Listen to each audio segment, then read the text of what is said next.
નમસ્કાર મિત્રો, અધ્યાપન માત્ર માહિતી આપવાની પ્રક્રિયા નથી, પરંતુ અસરકારક રીતે શીખવવાની એક કળા છે.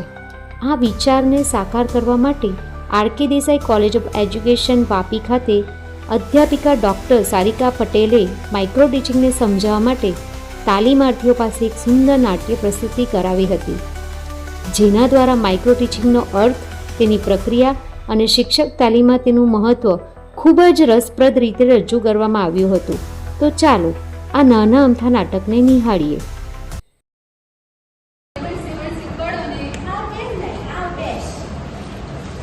અરે પણ તમારે જેવી સરસ ફ્રોક સીવવી છે. હા, શીખવીશું. પહેલા સોય પકડ.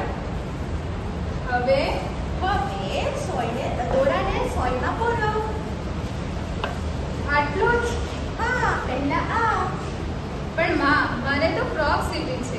આ દોરો સોયમાં પરોવામાં શું રાખ્યું છે? ફ્રોક સીવી છે ને, તો શરૂઆત અહીંથી જ થશે.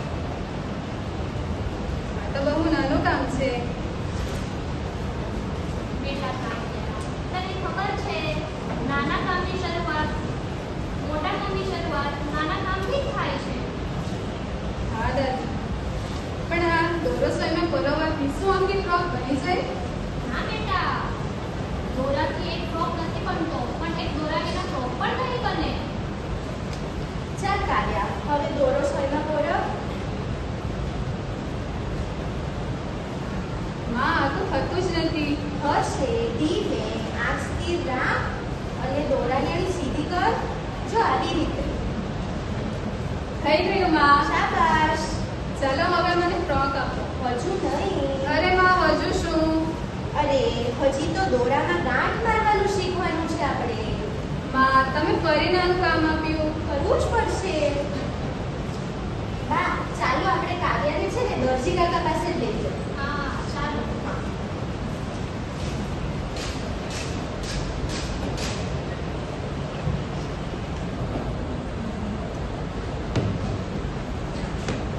દરજી કાકા, ઓ દરજી કાકા, કાવ્યાને છે ને સીવણ શીખવું છે. તમે શીખવાડશો? હા, કેમ નહીં? દરજી કાકા, મને સીવણ શીખવાડો ને. જરૂર, આવ કાવ્યા. જો, સીવણ સીવવા માટે સૌથી પહેલા સોય પકડતા શીખવું પડે. માટે પહેલા સોય પકડ. એ તો આવડે છે. સારું, તો એમાં દોરો ભરો. એ પણ આવડે છે. તો એમાં કાટ માર. એ પણ આવડે છે. અરે વાહ, તને તો ઘણું સારું આવડે છે. સારું, હવે આગળ આ કાપડમાં સીધી લાઈનમાં ટાંકા માર. એ પણ હું શીખી જઈશ.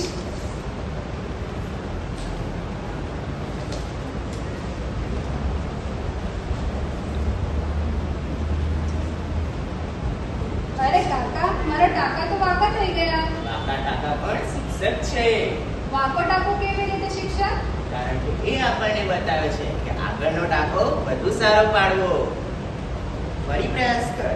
1, 2, 3. હા, હવે સીધી લાઈન આવી. સરસ, હવે તો તૈયાર છે આગળના પગથિયા માટે. આગળનું? હા, આગળનું પગથિયું. હવે તારે આ બે ટુકડાને જોઈન્ટ કરવાના છે.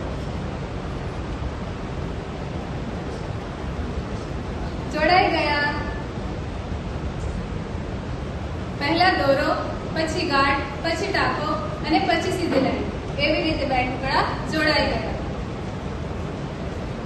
બેટા કાવ્યા, હવે સમજાયું? હા દાદી, શું? કે ફ્રોક સીવવાનું કામ માત્ર એક દિવસનું નથી હોતું. એ તો નાના કામ